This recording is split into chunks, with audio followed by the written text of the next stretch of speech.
안녕하세요. 김어준입니다. 국민의당이 문준용 씨 동료 제보라며 공개했던 녹취록이 안철수 전 대표의 사제지간이며 지난 20대 총선 전남 여수 갑의 예비후보였던 이유민 씨가 자신의 동생과 직접 녹음한 조작으로 밝혀졌습니다. 검찰은 물론 국민의당도 자체 조사를 한다니 조만간 결과가 나오겠습니다만 현재까지 내용만으론 납득하지 않는 점이 있습니다. 제보 파일을 처음부터 음성 변조된 채 받은 게 아니라면 그 녹취에 이유미 씨 본인 목소리가 등장하는데 그게 누구인지 당에서 아무도 몰랐다는 건가요? 최소한 이유미 씨가 이 파일을 건넸다고 알려진 이준서 최고위원은 이유미 씨 자신이 녹음한 파일이라는 걸 알았어야 하는 거 아닌가요? 만약 처음부터 음성 변조가 된 파일만 받았다면 최소한 당사자가 실제 하는지 연락은 해봤어야 하는 거 아닌가요? 변조를 했던 하지 않았던 이 상황이 저는 납득이 가지 않습니다. 김어준 생각이었습니다.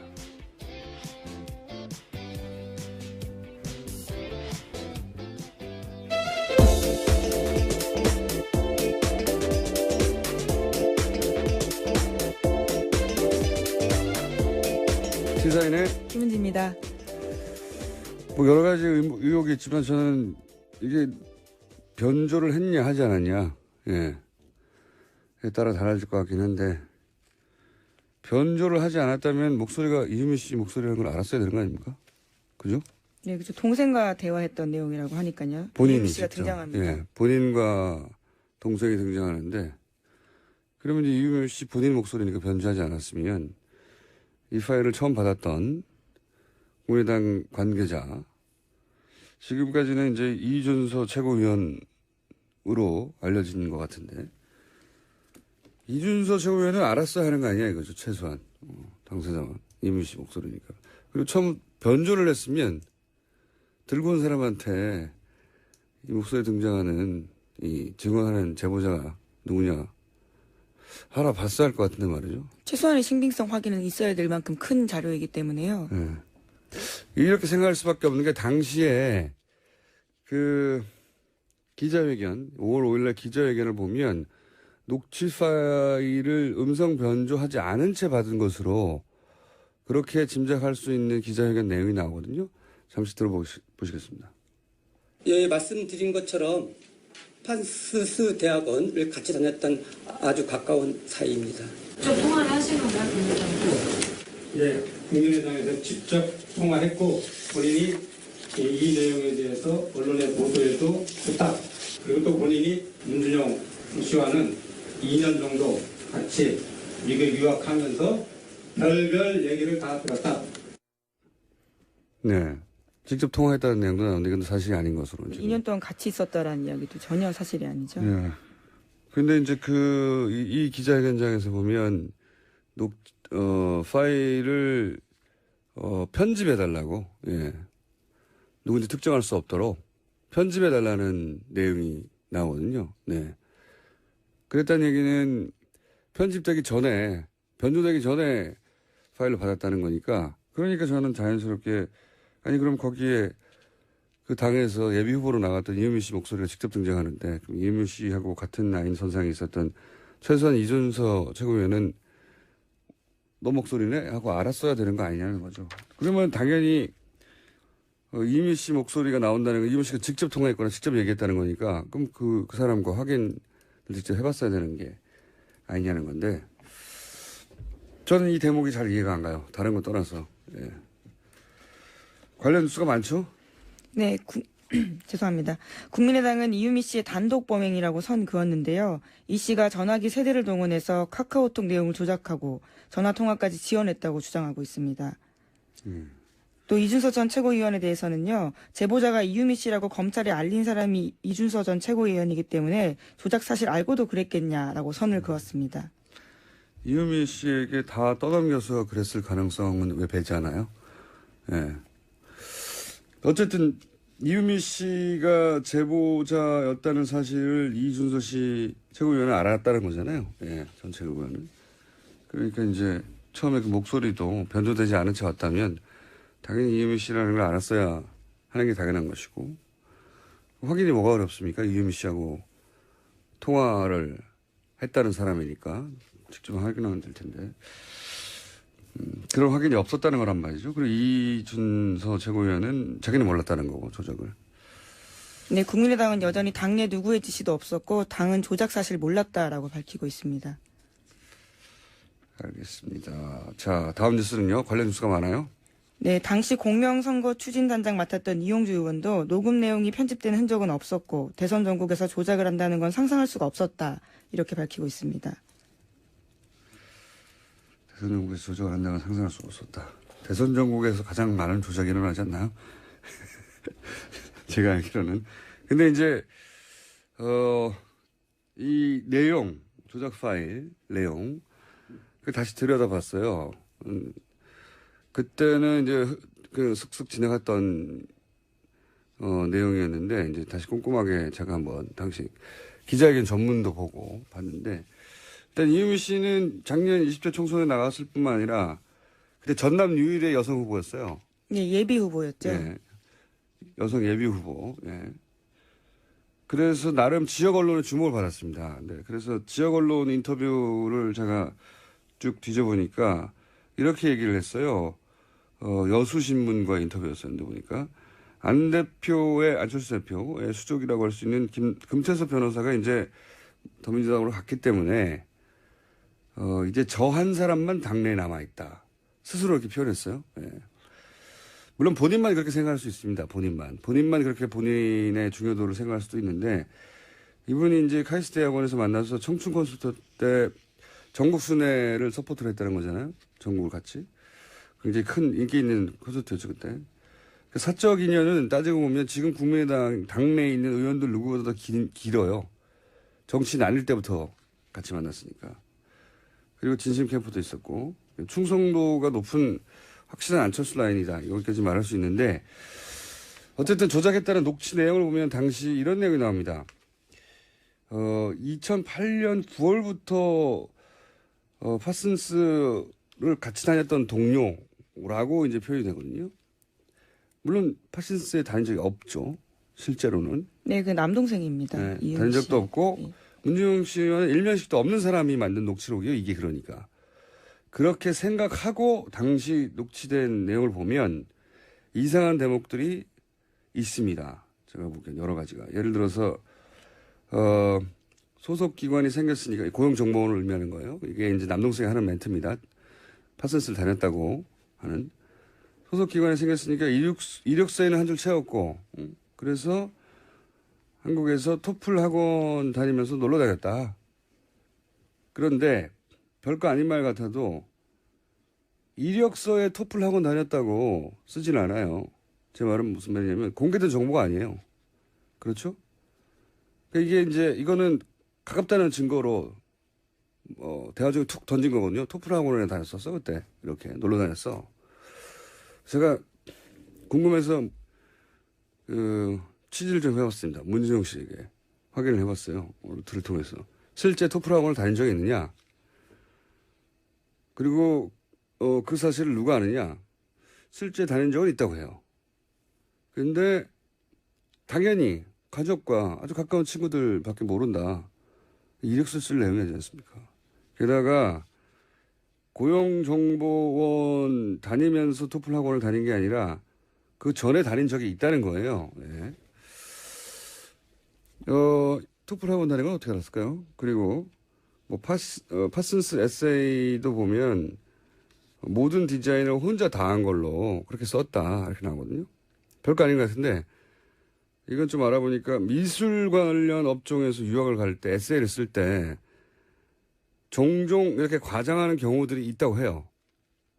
별거 아닌 것 같은데. 그러니까 그런 분야 유학에 대해서 잘 아는 사람이 넣은 내용 같다고 제가 좀 알아보니까. 혼자만의 상상으로 막 하는 말이 아닌 거예요, 이게.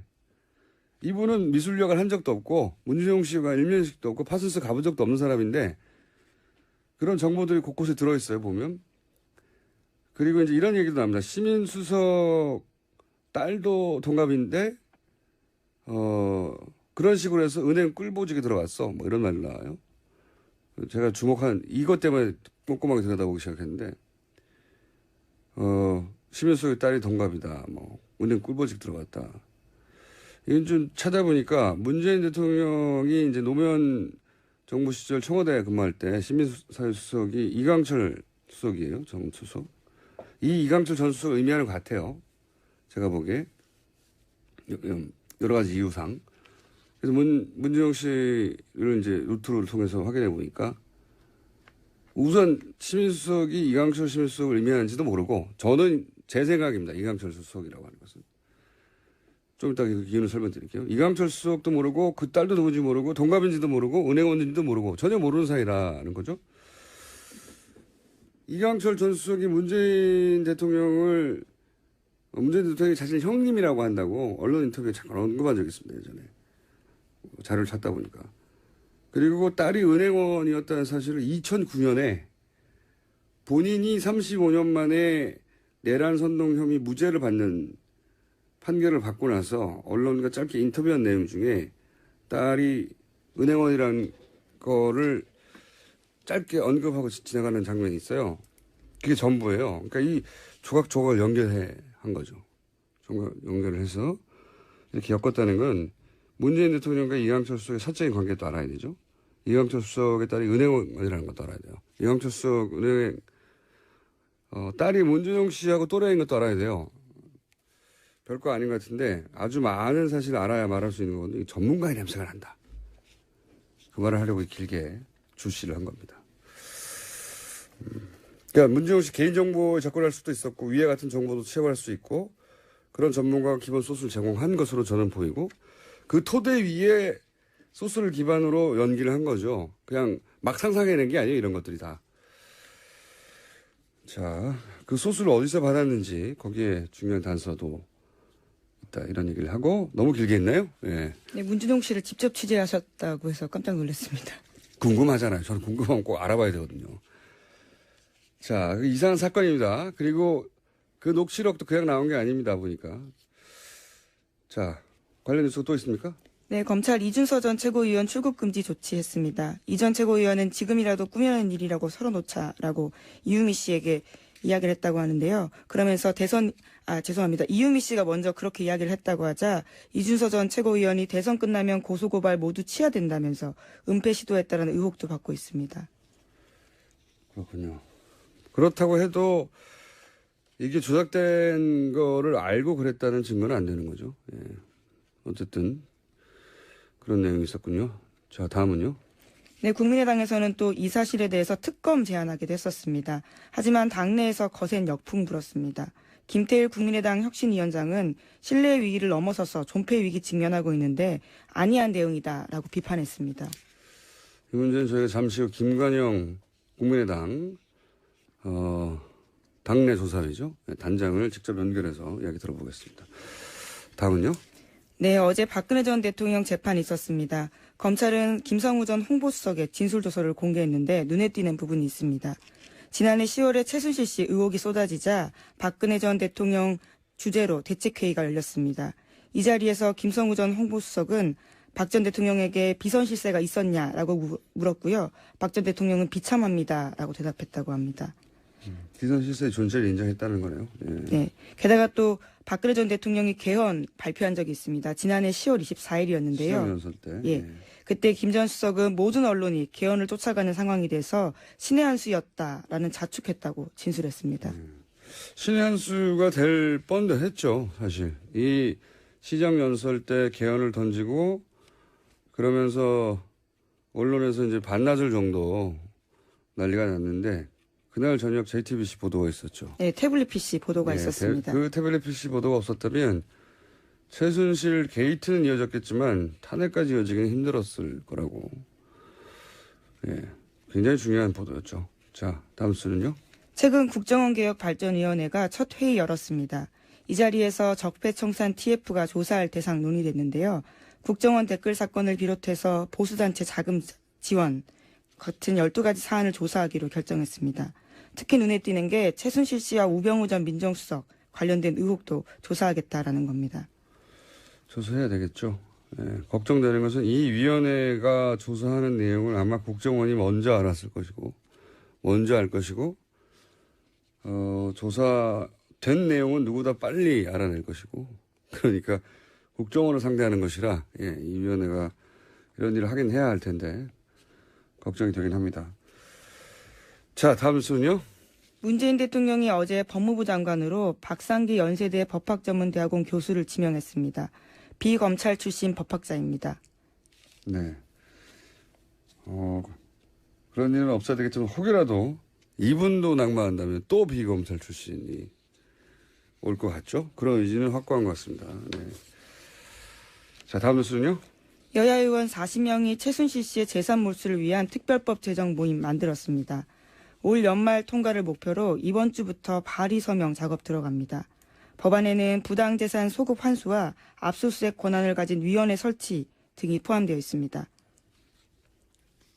여야 40여 명이면 여기서 야당 의원은 누구입니까? 네, 야당 의원들 다양하게 있는데요. 바른정당, 자유한국당, 정의당, 국민의당 모두 들어가 있습니다. 네, 당연히 다른 정당은 이해가 가는데 보수정당에서는 누가 포함됐죠? 김성태 의원은 제가 알고 있고. 네, 자유한국당에서는 유일하게 김성태 의원이 들어가 있고요. 바른정당에서는 이해운 대표와 하태경 의원이 들어가 있습니다. 3분의 2가 저희 고조이고 한 사람은 저희 단골이군요. 뉴스 공장에 나오셔야 됩니다. 자, 뉴스 끝입니까? 오늘? 네, 자유한국당 뺀 여야 3당이 추경심사 착수에 공감대가 형성되면서 대치였던 전국이 좀 물꼬가 트일 것으로 보입니다. 추경은 사실 역대 한 번도 통과되지 않은 적이 없어요. 근데 통과는 될 것이 분명한데 이제 그 과정에서 굉장히 애를 먹고 있는 거죠. 오늘 여기까지 해야 될 것 같은데 여하간 오늘 중요한 내용 주시하는 것은 그겁니다. 그냥 혼자 막 상상으로 한 게 아니다, 이유미 씨가. 거기에 툭툭 던져지는 내용들 그런 건 소스를 보고 한 것이 그 소스는 본인이 만들 수 있는 수준이 아니다. 소스가 어디서 왔느냐. 이것도 꼭 따져봐야 된다. 여기까지 하겠습니다. 시사인의 김은지였습니다. 감사합니다. 생각이었습니다.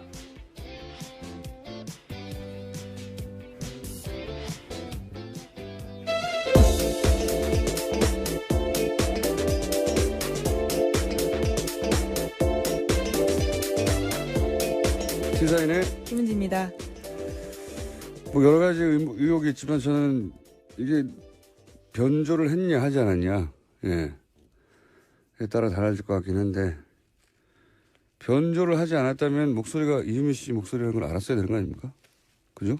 네, 그죠. 동생과 대화했던 내용이라고 하니까요. 본인이 이유미 씨가 직접, 등장합니다. 본인과 동생이 등장하는데 그러면 이제 이유미 씨 본인 목소리니까 변조하지 않았으면 이 파일을 처음 받았던 국민의당 관계자 지금까지는 이제 이준서 최고위원으로 알려진 것 같은데 이준서 최고위원은 알았어야 하는 거 아니야 이거죠 최소한 당사자는 이유미 씨 목소리니까. 그리고 처음 변조를 했으면 들고 온 사람한테 이 목소리에 등장하는 이 증언하는 제보자가 누구냐. 안녕하세요, 김어준입니다. 국민의당이 문준용 씨 동료 제보라며 공개했던 녹취록이 안철수 전 대표의 사제지간이며 지난 20대 총선 전남 여수 갑의 예비후보였던 이유미 씨가 자신의 동생과 직접 녹음한 조작으로 밝혀졌습니다. 검찰은 물론 국민의당도 자체 조사를 한다니 조만간 결과가 나오겠습니다만 현재까지 내용만으론 납득하지 않는 점이 있습니다. 제보 파일을 처음부터 음성 변조된 채 받은 게 아니라면 그 녹취에 이유미 씨 본인 목소리가 등장하는데 그게 누구인지 당에서 아무도 몰랐다는 건가요?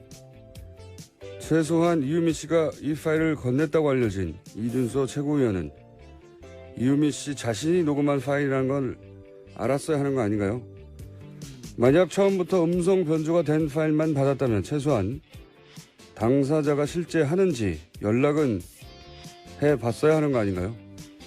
변조를 했던 하지 않았던 이 상황이 저는 납득이 가지 않습니다.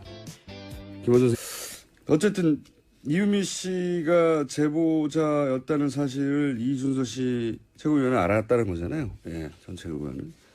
그러니까 이제 처음에 그 목소리도 변조되지 않은 채 왔다면 당연히 이유미 씨라는 걸 알았어야 하는 게 당연한 것이고, 확인이 뭐가 어렵습니까? 이유미 씨하고 통화를 했다는 사람이니까 직접 확인하면 될 텐데. 그런 확인이 없었다는 거란 말이죠. 그리고 이준서 최고위원은 자기는 몰랐다는 거고, 조작을. 네, 국민의당은 여전히 당내 누구의 지시도 없었고 당은 조작 사실 몰랐다라고 밝히고 있습니다. 알겠습니다. 자, 다음 뉴스는요. 관련 뉴스가 많아요. 네, 당시 공명선거 추진단장 맡았던 이용주 의원도 녹음 내용이 편집된 흔적은 없었고 대선 전국에서 조작을 한다는 건 상상할 수가 없었다. 이렇게 밝히고 있습니다. 대선 전국에서 조작을 한다는 건 상상할 수가 없었다. 대선 전국에서 가장 많은 조작이 일어나지 않나요? 제가 알기로는. 근데 이제, 이 내용, 조작 파일 내용, 그 다시 들여다봤어요. 내용이 나오거든요. 네. 그랬다는 얘기는 편집되기 전에, 변조되기 전에 파일로 받았다는 거니까, 그러니까 저는 자연스럽게, 아니, 그럼 거기에 그 당에서 예비 후보로 나갔던 이유미 씨 목소리가 직접 등장하는데, 그럼 이유미 씨하고 같은 라인 선상에 있었던 최소한 이준서 최고위원은 너 목소리네? 하고 알았어야 되는 거 아니냐는 거죠. 그러면 당연히 이유미 씨 목소리가 나온다는 건 이유미 씨가 직접 통화했거나 직접 얘기했다는 거니까, 그럼 그 사람과 확인을 직접 해봤어야 되는 게 아니냐는 건데, 저는 이 대목이 잘 이해가 안 가요. 다른 거 떠나서. 예. 관련 뉴스가 많죠? 네, 죄송합니다. 국민의당은 이유미 씨의 단독 범행이라고 선 그었는데요. 이 씨가 전화기 세대를 동원해서 카카오톡 내용을 조작하고 전화 통화까지 지원했다고 주장하고 있습니다. 또 이준서 전 최고위원에 대해서는요. 제보자가 이유미 씨라고 검찰에 알린 사람이 이준서 전 최고위원이기 때문에 조작 사실 알고도 그랬겠냐라고 선을 그었습니다. 이유미 씨에게 다 떠넘겨서 그랬을 가능성은 왜 배제하나요? 예. 알아봤어야 할 것 같은데 말이죠. 최소한의 신빙성 확인은 있어야 될 만큼 큰 자료이기 때문에요. 예. 이렇게 생각할 수밖에 없는 게 당시에 그 기자회견, 5월 5일날 기자회견을 보면 녹취 파일을 음성 변조하지 않은 채 받은 것으로 그렇게 짐작할 수 있는 기자회견 내용이 나오거든요. 잠시 들어보시겠습니다. 예, 말씀드린 것처럼 판스스 대학원을 같이 다녔던 아주 가까운 사이입니다. 좀 통화를 하신 건가요, 국민의당과? 예, 국민의당에서 직접 통화했고 본인이 이 내용에 대해서 언론의 보도에도 했다. 그리고 또 본인이 문준영 씨와는 2년 정도 같이 미국 유학하면서 별별 얘기를 다 들었다. 네. 직접 통화했다는 내용도 나오는데 이건 사실이 아닌 것으로. 2년 동안 같이 있었다라는 이야기도 전혀 사실이 아니죠. 네. 근데 이제 이 기자회견장에서 보면 파일을 편집해달라고, 예. 누군지 특정할 수 없도록 편집해달라는